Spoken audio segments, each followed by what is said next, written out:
what come to pass. Baby, no, it's not forgotten.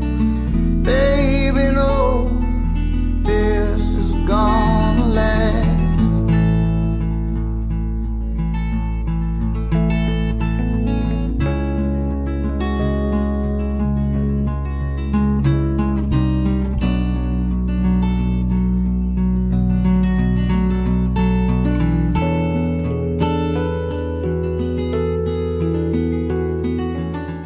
The Supreme Court case Lovings v. Virginia, a case to support true love. The intro song was Last Mile Home by Kings of Leon. Mildred was 11 years old and Richard was 17 when they first met. Mildred explained in an interview that their love at first was weird. When we first met, I didn't like him. I don't know, he was just arrogant. Mildred and Richard's daughter, Peggy, explained her parents' love at first sight. Their love shining bright, they then got married.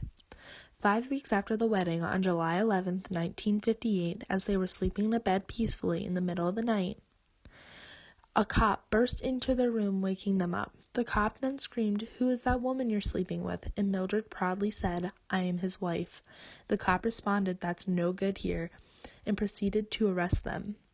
After being arrested, both in jail, Mildred serving several days longer than Richard, they both pled guilty for breaking the Racial Integrity Act.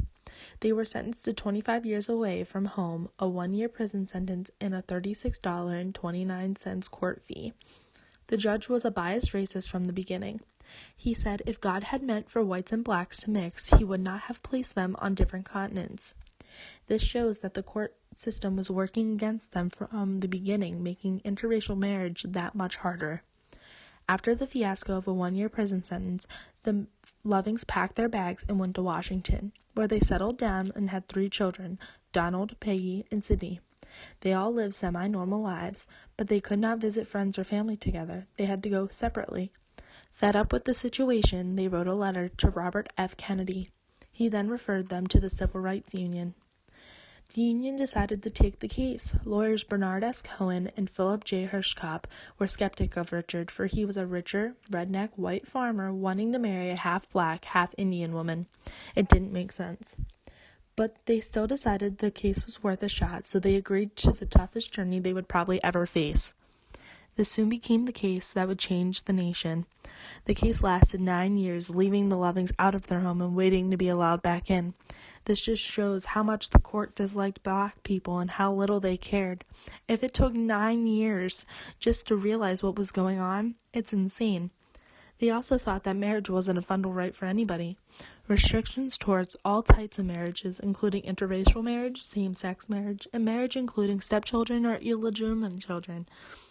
Although this was not everywhere, in about 23 states, it was legal for interracial marriage to be valid.